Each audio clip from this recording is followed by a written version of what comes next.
السلام علیکم ورحمۃ اللہ وبرکاتہ۔ شادی کے 2 ماہ بعد ہی میں دبئی اپنی نوکری پر واپس آ گیا تھا۔ میں یہاں دبئی میں ٹرک چلاتا تھا۔ رات کو ٹرک کی چابی مالک کے حوالے کرنے گیا تو مالک کہنے لگا، میرا ایک کام کرو، یہ صندوق باہر کچرے میں پھینک آؤ۔ میں ملازم کے ساتھ صندوق اٹھا کر ٹرک میں رکھا اور نکل پڑا۔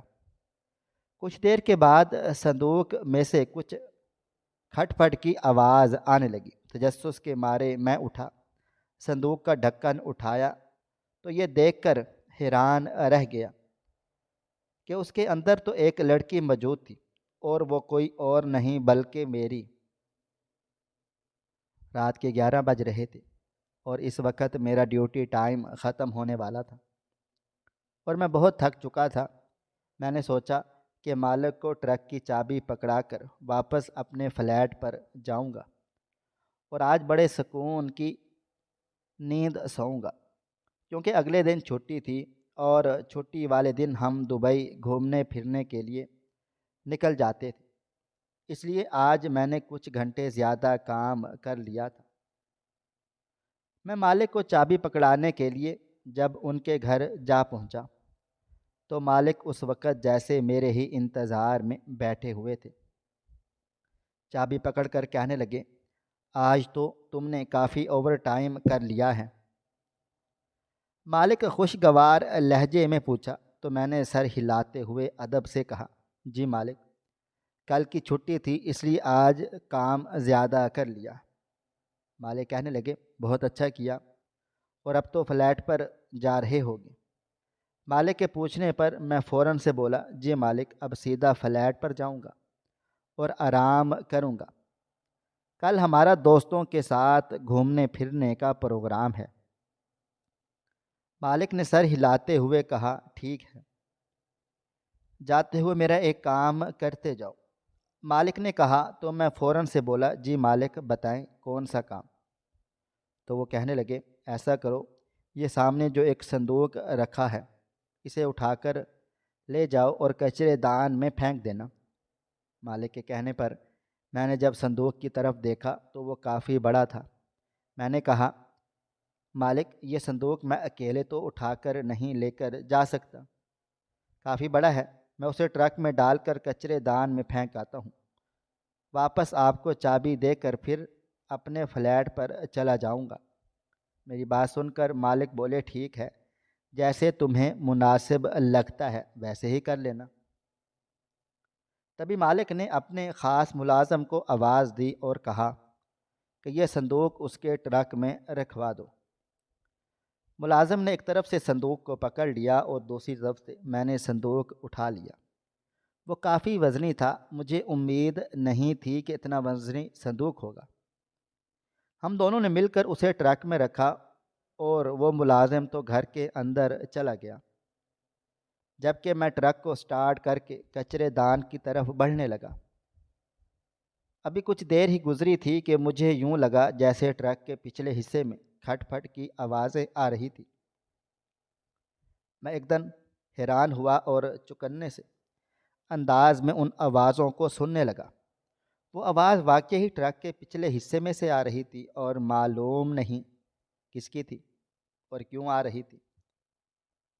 میں نے بے ساختہ ایک بریک لگائی، پریشانی اب میرے چہرے سے عیاں ہو رہی تھی، اور میں یہ سوچ کر خوف زدہ ہو گیا کہ کہیں ٹرک میں کچھ ہے تو نہیں، لیکن جو بھی تھا مجھے ایک بار دیکھنا تو تھا، اور ویسے بھی یہ دبئی تھا اور یہاں پہ اس طرح کے جرائم کا تصور بھی نہیں کیا جا سکتا تھا۔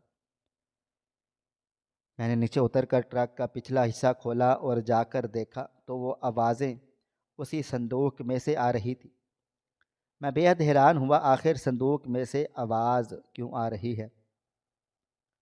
میں چوکنے سے انداز میں صندوق کے قریب کھڑا ہو کر بہت غور سے اسے دیکھنے لگا۔ آوازیں پہلے سے بڑھ چکی تھیں، یوں لگ رہا تھا جیسے کوئی صندوق کھولنے کی کوشش کر رہا ہے۔ یہی سوچ کر مجھے پسینے آنے لگے۔ صندوق باقاعدہ ہلکا ہلکا ہل جل بھی رہا تھا، اور میں اس کے پاس کھڑا سوچ رہا تھا کہ آخر اسے کھولوں یا نہیں۔ پھر مالک کا خیال آ گیا کہ کہیں مالک برا نہ منا جائے، لیکن صندوق کے بدستور ہلنے اور ان آوازوں نے مجھے اس کھولنے پر مجبور کر دیا۔ جیسے ہی میں نے صندوق کا ڈھکن اٹھایا تو یہ دیکھ کر میرے قدموں تلے سے زمین نکل گئی تھی کہ اس کے اندر تو ایک لڑکی موجود تھی، اور اس لڑکی کا چہرہ دیکھ کر میرے ہوش و حواس اڑ گئے تھے۔ میرا نام تنویر ہے اور میری عمر 30 برس ہے۔ میرا تعلق ایک غریب گھرانے سے تھا۔ گھر میں 5 بہنیں تھیں، ماں اور بیمار باپ تھا۔ باپ کو فالج تھا اور وہ کئی سالوں سے بستر پر ہی رہتے تھے، جبکہ ماں ابا کی عیادت کرتی رہتی تھی یا پھر گھر کے کام کاج نپٹاتی رہتی۔ میری 3 بہنوں کی تو شادیاں ہو چکی تھیں اور باقی 2 ابھی پڑھ لکھ رہی تھیں۔ چھوٹا سا 2 کمروں کے اوپر مشتمل یہ گھرانہ ابا کی کل جمع پونجی تھا، ان کی ساری زندگی کی کمائی تھی۔ لیکن اچانک ہونے والے فالج کے اٹیک نے انہیں بستر سے لگا دیا اور وہ ایک محرومی بھری زندگی گزارنے لگے۔ ان کی آنکھوں میں اکثر بے بسی اور چہرے کے اوپر تکلیف کے آثار دکھائی دیتے، لیکن ہم کچھ نہیں کر سکتے تھے۔ ابا اچھے بھلے تھے، ایک دن کام پر ان کا بی پی ہائی ہو گیا اور پھر وہ ایک دم ایک طرف کو گر گئے۔ عینی شاہدین کے مطابق انہیں اسی وقت فالج کا اٹیک ہوا تھا۔ انہیں ہسپتال لے جایا گیا اور ابتدائی طبی امداد دی گئی، لیکن فالج تب تک ان کے جسم کو مفلوج کر چکا تھا۔ ان کے دائیں طرف کا حصہ نکارہ ہو گیا تھا۔ بہت علاج کروایا، فزیو تھراپی بھی کروائی گئی، ڈاکٹر بدل بدل کر دیکھ لیے، گورنمنٹ سے پرائیویٹ ہسپتال میں آ گئے، لیکن پھر بھی کوئی فرق نہیں پڑا تھا۔ ابا کی حالت ویسی کی ویسی تھی۔ یہ بیماری اللہ کی طرف سے آئی تھی، حالانکہ اپنے طور پر ہم نے ہر ممکن علاج کروا لیا تھا، لیکن ابا کا مفلوج حصہ ٹھیک نہ ہو سکا اور وہ بستر کے ہو کر رہ گئے۔ ابا کو اس حالت میں دیکھ کر میرا دل روتا تھا، اور اماں تو ویسے بھی بہت زیادہ رنجیدہ رہنے لگ گئی تھی۔ اکثر ابا کے پاس بیٹھ جاتی، ادھر ادھر کی باتیں کرتی رہتی اور آخر میں روتے ہوئے وہاں سے اٹھ آتی، کیونکہ ابا کوئی جواب نہیں دے پاتے تھے۔ بولنے کی کوشش میں ان کے منہ سے پانی بہتا رہتا تھا، اور جب وہ بولنے کی کوشش کرتے تو تکلیف ان کے چہرے پر دکھائی دیتی تھی۔ ان حالات میں گھر کے اخراجات کا بہت مسئلہ بن رہا تھا۔ ابا کی بیماری پر بہت زیادہ رقم لگ چکی تھی اور اماں آج کل بہت زیادہ پریشان رہتی۔ ایک دن کہنے لگی، بیٹا تیرے باپ کے علاج کے اوپر بہت خرچ ہو چکا ہے، میرے پاس جتنی جمع پونجی تھی سب ختم ہو گئی ہے، سمجھ نہیں آتی آخر کس طرح سے گزارا ہوگا۔ ابھی تیری بہنیں بیانے کو بیٹھی ہیں، گھر کی حالت دیکھ ہر چیز خراب ہوئی پڑی ہے، میں کیا کروں؟ اماں بے بسی سے رونے لگی اور انہیں دیکھ کر میں بھی پریشان ہو گیا۔ اماں نے اپنی زندگی کا ہر وقت بڑے صبر اور حوصلے کے ساتھ گزارا تھا، لیکن اب اس موقع پر آ کر وہ اپنی ہمت ہار گئی تھی اور مجھ سے امید لگائے بیٹھی تھی، اور میں خود بہت زیادہ پریشان تھا۔ آخر کیا کروں سمجھ نہیں آ رہی تھی کہ اپنے ان حالات کو کس طرح سے بہتر کروں، کس طرح سے انہیں سدھاروں۔ میں جو خود ایک معمولی سی دکان پر سیلز مین کی نوکری کر رہا تھا، جہاں سے مجھے بہت کم تنخواہ ملتی تھی، لیکن چونکہ میں پڑھا لکھا ہوا نہیں تھا اور مجھے زیادہ حساب کتاب نہیں آتا تھا، اسی وجہ سے اچھی نوکری بھی نہیں مل رہی تھی، اور اب مجھے بہت افسوس ہوتا تھا کہ میں نے پڑھائی کیوں نہ کی۔ غنیمت تھا کہ اس کی نوکری کا ہی آسرا تھا۔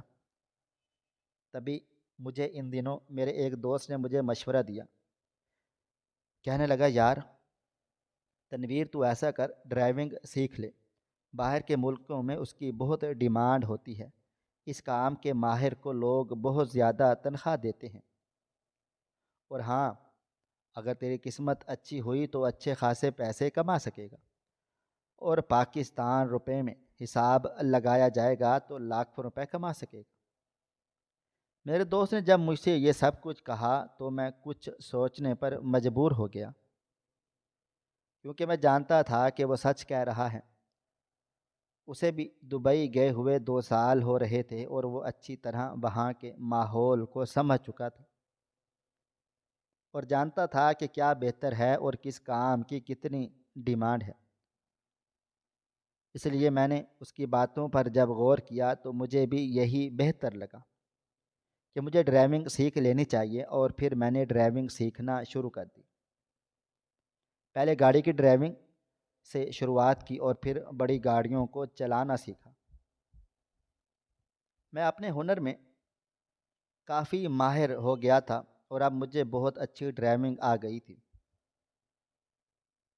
لیکن اب مسئلہ یہ تھا کہ میں باہر ویزے کے لیے کیسے اپلائی کرتا، اور اگر میں ویزے کے لیے کسی طریقے سے اپلائی کر بھی دیتا تو میرے پاس اتنی رقم نہیں تھی کہ میں ویزے اور ٹکٹ کے پیسے خرچ کر کے یہاں سے چلا جاتا۔ مایوسی نے مجھے چاروں طرف سے اپنے گھیرے میں لے لیا تھا اور میں آج کل بہت زیادہ پریشان رہتا تھا، کیونکہ دن بدن ہونے والی مہنگائی نے مجھے بہت زیادہ پریشان کر رکھا تھا۔ ابا کی بیماری جو کہ توں باقی تھی، اور دونوں بہنوں کی پڑھائی اور دیگر اخراجات نے مجھے یہ قدم اٹھانے پر مجبور کر دیا تھا۔ لیکن اب ڈرائیونگ سیکھنے کے بعد بھی میں جیسے بند گلی میں آ کر کھڑا ہو گیا تھا۔ تبھی میرا وہی دوست میرے کام آیا اور کہنے لگا، تنویر تو فکر نہ کر، میں تیرے لیے کوئی نہ کوئی نوکری کا بندوبست کر دوں گا۔ دبئی میں اکثر نوکریاں آتی رہتی ہیں، بس تو اپنے لیے ٹکٹ کا انتظام کر لینا، باقی ویزے کے پیسے تنخواہ میں سے کٹتے رہیں گے۔ اپنے دوست کی یہ بات سن کر میں بہت زیادہ خوش ہوا اور اسے کہا، یار اللہ تیرا بھلا کرے، اگر تو میرے لیے اتنا اچھا سوچ رہا ہے تو اللہ تجھے کامیاب کرے۔ بس میرا یہ کام کسی طریقے سے ہو جائے، میں ساری عمر تیرا احسان نہیں بولوں گا۔ میرا وہ دوست بھی چونکہ دبئی کی ریاست ابو ظہبی میں ہوتا تھا اور اچھے خاصے پیسے کما رہا تھا، اس نے اپنی کوششوں کو تیز کر دیا اور جلد ہی اسے میرے لیے ایک نوکری مل گئی۔ یہ نوکری ڈرائیونگ کی تھی اور مجھے ٹرک چلانا تھا۔ اکثر سامان ادھر سے ادھر کرنے کے لیے ٹرک کی ضرورت رہتی ہے، تو دبئی میں ٹرک چلانے کے لیے اچھے خاصے پیسے ملتے تھے، اور مجھے بھی جو تنخواہ ٹرک چلانے کی مل رہی تھی وہ میری پاکستانی 2 سال کی تنخواہ سے بھی زیادہ تھی، اور میں بہت زیادہ حیران ہوا۔ اپنے دوست سے کہا، کیا واقعی تو سچ کہہ رہا ہے؟ واقعی مجھے اتنی تنخواہ ملے گی؟ تو میرا دوست ہنسنے لگا اور کہنے لگا، بالکل میں سچ کہہ رہا ہوں، تجھے اتنی ہی تنخواہ ملے گی کہ تو لاکھوں میں کھیلے گا۔ میں نے تجھے کہا تھا نا، اب تو یقین کر لے۔ میرے دوست نے مجھ سے کہا تو مجھے اس کی بات پر یقین آ گیا، اور پھر یہ دن پلک جھپکتے میں گزر گئے اور میرا ویزا لگ کر آ چکا تھا۔ میں آج کل دبئی جانے کی تیاریوں میں لگا ہوا تھا۔ میں نے پہلے گھر پر اطلاع نہیں دی تھی، کیونکہ میں چاہتا تھا کہ پہلے کام ہو جائے پھر میں گھر بتاؤں گا، کیونکہ اگر کام نہ ہوتا تو ماں اور بہنوں کی امیدیں ٹوٹ جاتی۔ اور اب جب میرا ویزا لگ کر آ چکا تھا تو مجھے اس بات کا یقین ہو گیا تھا کہ میرے دوست نے جو کچھ بھی کیا ہے وہ سب سچ تھا، اور میں نے بھی گھر میں بتا دیا، جسے سن کر اماں اور بہنیں سکتے میں آ گئیں، اور ابا کی آنکھ سے ایک آنسو ٹوٹ کر ان کے تکیے میں جذب ہو گیا تھا۔ میں نے اس آنسو سے نظریں چرائیں، اماں سے کہا، اماں آپ کو معلوم ہے گھر کے کیا حالات ہیں، میں اکیلا یہ ساری ذمہ داریاں نبھانے کے قابل نہیں تھا اور نہ ہی نبھا سکتا ہوں۔ ابا کی بیماری کی وجہ سے میرے سر پر جو ذمہ داریاں پڑی ہیں میں انہیں اچھے طریقے سے نبھانا چاہتا ہوں، اس لیے مجھے اجازت دے میں دبئی چلا جاؤں اور وہاں پر آپ سب کے مستقبل کے لیے کام کاج کروں اور آپ کو کما کر بھیجوں۔ میری بات سن کر اماں کہنے لگی، جب تو نے فیصلہ کر ہی لیا ہے تو پھر اجازت کیوں مانگ رہا ہے؟ میں تو تیری وجہ سے ہی ہمت کر کے بیٹھی ہوئی تھی، لیکن اب جب تو نے سب کچھ سوچ لیا ہے تو یقیناً اچھا ہی سوچا ہوگا۔ اللہ تیری مدد کرے اور تیرے لیے آسانیاں پیدا کرے۔ ماں نے مجھے دعائیں دی تو میرے دل میں سکون اترتا چلا گیا۔ ٹکٹ کے پیسے جیسے تیسے کر کے میں نے کر لیے تھے اور پھر اپنی ماں اور بہنوں کو روتا ہوا چھوڑ کر میں پردیس سدھار گیا۔ میری آنکھوں میں بہت سارے خواب تھے اور آنے والے مستقبل کے حوالے سے میں نے بہت زیادہ امیدیں باندھ لی تھی۔ میں نے سوچ لیا تھا کہ محنت اور ایمانداری سے کام کروں گا اور ترقی کر کے کسی اونچے مقام پر پہنچوں گا۔ میں دبئی میں سیٹل ہونا چاہتا تھا۔ یہاں آ کر ہر چیز میرے لیے نئی تھی اور مجھے بہت اچھا لگ رہا تھا۔ میں اونچی اونچی عمارتیں اور اتنی صاف ستھری سڑکیں دیکھ کر حیران ہوتا تھا اور سوچتا تھا کہ کتنا صاف ستھرا ملک ہے۔ اور پھر جب 2 دن کے بعد میں نے ڈیوٹی جوائن کر لی تو میں دبئی کے بارے میں جانتا چلا گیا۔ پہلے دن جب میں نے یہاں پر ڈرائیونگ کی تو تھوڑا سا گھبرا رہا تھا کیونکہ ابھی یہاں کے اصولوں کو سمجھ نہیں پا رہا تھا۔ مالک نے مجھے ویسے تو بہت اچھے طریقے سے گائیڈ کیا اور ہر چیز کے بارے میں سمجھا دیا کہ کچھ دبئی میں بھی جگہ جگہ بورڈ لگے ہوئے تھے، لیکن پھر بھی چونکہ ابھی مجھے عربی زبان نہیں آتی تھی اور اسی بدولت تھوڑی سی دقت ہو رہی تھی، آہستہ آہستہ کر کے میں ٹرک چلانے میں ماہر ہوتا چلا گیا اور دبئی کی سڑکیں اب میرے ہاتھ کا کھیل بن چکی تھی۔ میں چپے چپے سے واقف ہو چکا تھا، دبئی کا ایک ایک کونا میں نے دیکھ رکھا تھا۔ میں روزانہ صبح مالک سے ٹرک کی چابی پکڑ لیتا اور ٹرک لے کر مالک کے بتائے ہوئے پتوں پر پہنچ جاتا، اپنا کام نپٹاتا اور رات کو مالک کو چابی واپس کر کے اپنے فلیٹ پر آ جاتا، جہاں پر ہم 6 دوست رہتے تھے اور سب برابر کے پیسے شیئر کرتے تھے۔ برابر کی حصے داری پر کھانا بنتا تھا اور سب کی باریاں لگتی تھی۔ چونکہ مجھے پہلے تو ایسے کام نہیں کرنا پڑے تھے، ہمیشہ ماں اور بہنیں ہی کرتی تھیں، لیکن یہاں پر آ کر پردیس میں رہ کر سب کچھ سیکھنا پڑا تھا اور میں اب کافی ماہر ہو چکا تھا۔ مالک مجھ پر بہت زیادہ اعتماد کرتا تھا اور اپنے بہت سے کام اب مجھ سے ہی کروانے لگا تھا۔ مالک کی مہربانی تھی کہ 1 سال کے بعد ہی اس نے میری تنخواہ بڑھا دی اور کبھی کبھار وہ مجھے ٹپ بھی دے دیتا تھا اور وہ بھی اچھی خاصی ہوتی تھی۔ اب میرا گھر بھی بن رہا تھا۔ میں نے سوچ لیا تھا کہ اپنے گھر کی اچھی سی تعمیر کروا کر پاکستان میں کوئی بزنس شروع کروں گا اور پھر پاکستان واپس چلا جاؤں گا، کیونکہ میں یہاں پر مستقل طور پر رہائش نہیں رکھ سکتا تھا۔ مجھے ابا کی بھی فکر تھی، میں جانتا تھا کہ وہ اب ٹھیک نہیں ہو سکیں گے، لیکن پھر بھی مجھے ایک آس تھی، امید تھی اور میں نے ان کا علاج دوبارہ سے کروانا چاہتا تھا۔ میں نے کافی سارے پیسے جمع کر لیے تھے اور ارادہ تھا کہ گھر مکمل کروانے کے بعد دونوں بہنوں کی شادیاں کرواؤں گا۔ اس لیے آج کل میں اکثر اوور ٹائم بھی کر لیتا تھا۔ 3 4 گھنٹے اوور ٹائم کرنے کے مالک الگ سے پیسے دے دیتا تھا اور وہ پیسے میں اپنی بہنوں کی شادی کی شاپنگ کے لیے جمع کر رہا تھا۔ اور اماں بھی آج کل مجھ سے بہت زیادہ اداس تھی، وہ اکثر یاد کر کے روتی تھیں اور فون پر ہمیشہ یہی کہتی تھی کہ اب تو واپس آ جا، میں تیرے بغیر نہیں رہ سکتی، اپنا گھر بسا لے اور جیتے جی مجھے اپنی خوشیاں دیکھنے دے۔ میں اماں کو ہمیشہ جلد واپس آنے کا وعدہ کرتا اور فون بند کر دیتا، کیونکہ میرا اپنا دل بھی بہت زیادہ اداس ہو جاتا تھا۔ آج میں چونکہ لیٹ آیا تھا اور مالک کے پاس جب پہنچا تو انہوں نے مجھے وہ صندوق دے دیا اور کہا اس صندوق کو کچرے کے ڈبے میں پھینک دینا۔ میں نے سر ہلا دیا اور اس صندوق کو اٹھا کر جب ٹرک میں رکھا تو میرے گمان میں نہ تھا کہ اس صندوق میں کچھ ایسا ویسا ہوگا۔ جب میں نے صندوق کو کھول کر دیکھا تو اس کے اندر سے برآمد ہونے والی لڑکی نے میرے قدموں تلے سے زمین نکال دی۔ وہ لڑکی کوئی اور نہیں بلکہ مالک کے گھر کام کرنے والی ملازمہ سلمیٰ تھی۔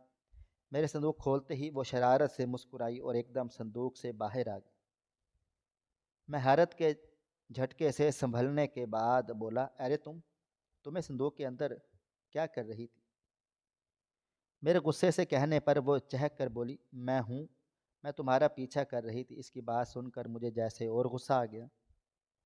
میں کہنے لگا، آخر تم یہ چھچوری حرکتیں کیوں کرتی رہتی ہو؟ کیوں تم اس صندوق میں چھپی ہوئی تھی؟ مالک نے اگر تمہیں دیکھ لیا ہوتا یا انہیں پتہ چل جاتا تو سوچو تمہارے ساتھ کیا ہوتا۔ میں نے اسے ڈرانے دھمکانے کی کوشش کی تو وہ مسکرا دی اور بولی، کچھ بھی نہیں ہوتا۔ مالک نے کیا کہنا تھا، میں اپنی مرضی سے صندوق میں قید تھی۔ میں جانتی تھی کہ مالک یہ صندوق پھینکنے والے ہیں، اس لیے شرارت سے اس صندوق میں چھپ گئی تاکہ تم ڈر جاؤ اور دیکھو میں اپنی اس کوشش میں کامیاب ٹھہری ہوں۔ سلمہ نے مجھ سے کہا تو میں بولا، تم نے بہت غلط کیا، خواہ مخواہ مجھے خوفزدہ کر دیا۔ تبھی وہ ٹرک سے نیچے اتر آئی اور کہنے لگی، آخر تم میری بات مان کیوں نہیں جاتے؟ تمہیں میری محبت کیوں دکھائی نہیں دیتی؟ میں کتنے عرصے سے تمہاری محبت میں گرفتار ہوں، مبتلا ہوں، لیکن تم میری محبت کا جواب محبت سے نہیں دیتے۔ سلمہ نے اداس ہوتے ہوئے کہا تو میں نے ایک نظر اسے دیکھ کر بولا، تم اچھی طرح سے جانتی ہو کہ میرے اوپر کتنی ذمہ داریاں ہیں اور میں ان ذمہ داریوں سے نظریں نہیں چھڑا سکتا۔ میں تمہاری محبت کا جواب کیسے دے دوں جب میرے اوپر ذمہ داریوں کا بوجھ پڑا ہوا ہے؟ میں نے اسے کہتے ہوئے نظریں چنائیں تو وہ خاموش ہو گئی۔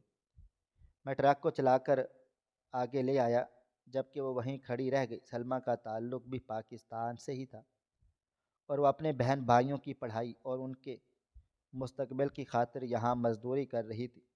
وہ مالک کے گھر پر ملازمت کرتی تھی، صاف ستھرائی اور دیگر کام کاج اس کے ذمے تھے اور وہ بخوبی اپنی ذمہ داریاں نبھا رہی تھی۔ میں جب پہلی بار مالک کے پاس آیا تو مجھے سب سے پہلے سلمہ ہی ملی تھی۔ اسے جب میں نے مالک کو بتانے کا کہا تو اس نے بڑی غور سے مجھے دیکھا اور کہا، سر ہلاتے ہوئے اندر چلی گئی۔ مالک نے مجھے بھی اندر بلوا لیا۔ سلمہ چونکہ یہاں پر پہلے سے ملازمت کرتی تھی اس لیے وہ مالک کے ساتھ بہت وفادار تھی اور مالک اس پر بہت بھروسہ کرتا تھا۔ آہستہ آہستہ کر کے جب میں نے اپنا اعتماد بنا لیا تو مالک مجھ پر بھی اسی طرح سے بھروسہ کرنے لگا۔ سلمہ کے ساتھ آتے جاتے اکثر ٹکراؤ ہو جاتا اور وہ جب بھی مجھے دیکھتی تو اس کی آنکھوں میں پسندیدگی کی جھلک صاف دکھائی دیتی تھی۔ میں اس کی آنکھوں سے اس کے دل کا حال جاننے لگا تھا اور پھر نظریں چرا کر جاتا، کیونکہ میں جس مقصد کے تحت یہاں پر آیا ہوا تھا پہلے اپنا وہ مقصد پورا کرنا چاہتا تھا۔ آہستہ آہستہ سلمہ مجھ سے محبت کا اظہار کرنے لگی۔ اکثر وہ اداسی سے کہتی، تنویر نہ جانے کب تمہارے دل میں بھی میری طرح محبت بھرے جذبات سر اٹھائیں گے، تم کب میری محبت کو قبول کرو گے اور مجھے اپناؤ گے؟ میں خاموشی سے اس کی باتیں سنتا رہتا اور پھر اسے یہ کہہ کر ٹال دیتا کہ ابھی مجھے بہت سارا کام کرنا ہے، بہت پیسہ کمانا ہے۔ میں جب تک اپنی محبت کے مقصد کے حصول میں کامیاب نہیں ہو جاتا تب تک اپنا گھر نہیں بسا سکتا۔ میری یہ بات سن کر اس کا چہرہ اتر جاتا تھا اور وہ اداس ہو جاتی تھی۔ مجھے یہاں پر آئے ہوئے 2 سال ہو گئے تھے۔ اب میں 1 مہینے کی چھٹی پر پاکستان جا رہا تھا۔ سلمہ کو جب پتہ چلا وہ بہت اداس ہوئی، کہنے لگی، میں جب سے پاکستان آئی ہوں ایک بار بھی نہیں گئی۔ مجھے اپنے گھر بار کی، اپنے بہن بھائیوں کی بہت یاد آتی ہے، لیکن اگر اب میں چلی گئی تو بہت خرچہ ہو جائے گا۔ اس کے اداسی سے کہنے پر میں بولا، تم ایک بار چلی جاؤ، خرچے کا کیا ہے، وہ دوبارہ کما لو گی، لیکن اگر دل چاہ رہا ہے تو دل کی مان لینی چاہیے۔ میری بات سن کر وہ خاموش ہو گئی۔ میں نہیں جانتا تھا کہ وہ بھی پاکستان آ رہی ہے یا نہیں، لیکن میں جب پاکستان پہنچا تو گھر والوں نے میرا بہت محبت سے استقبال کیا، لیکن وہاں پہنچ کر مجھے سلمہ کی بہت یاد ستائی اور میں اکثر اس کی باتیں سوچ کر مسکرا دیتا۔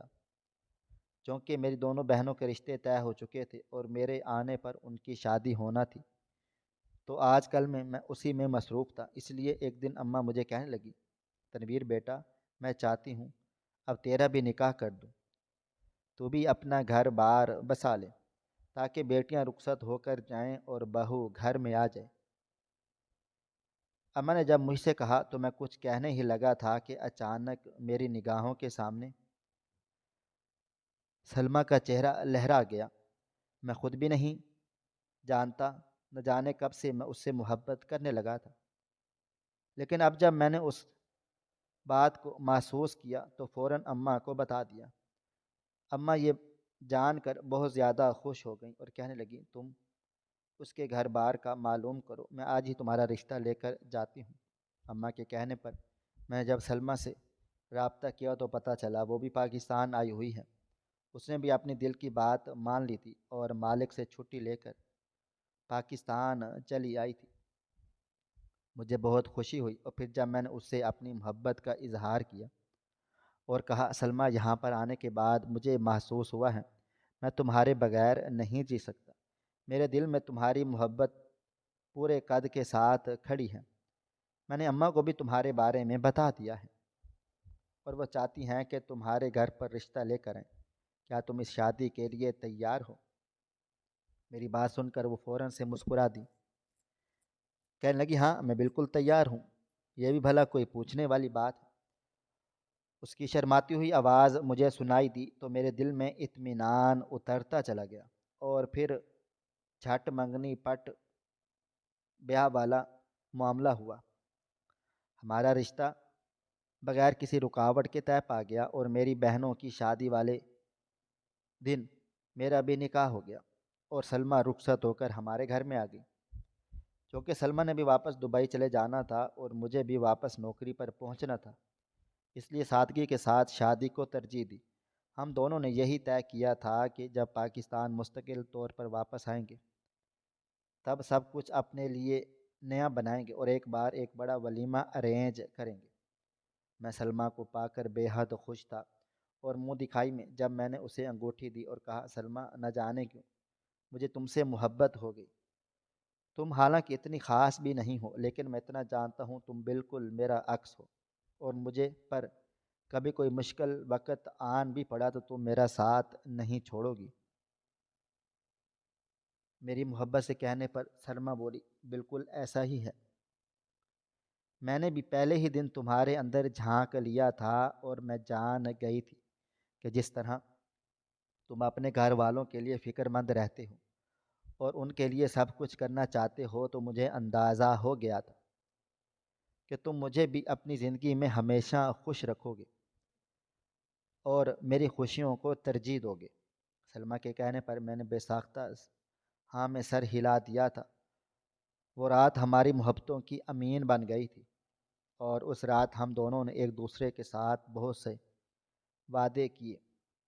ہم جانتے تھے کہ ہم ان وعدوں پر پورا اتریں گے اور اپنی زندگی کی ایک نئی شروعات کریں گے، جہاں ہماری محنت کے بل بوتے پر کمائی گئی خوشیاں اور آسائشیں ہوں گی۔ میں نے سلمیٰ کے چہرے کو دیکھتے ہوئے دل ہی دل میں اپنے عزم کو دہرایا۔ سلمیٰ کا چہرہ خوشی سے تمتما رہا تھا، اور اسے جیسے اس بات کا یقین آ گیا تھا کہ صبر کا پھل ہمیشہ میٹھا ہوتا ہے اور اللہ پاک کبھی بھی محنت کو ضائع نہیں ہونے دیتا۔ ہماری آج کی آپ کو یہ کہانی کیسی لگی؟ کمنٹ باکس میں اپنی رائے کا اظہار ضرور کریں، اور ہمارے چینل کو سبسکرائب ضرور کر لیں۔ شکریہ۔ اللہ حافظ۔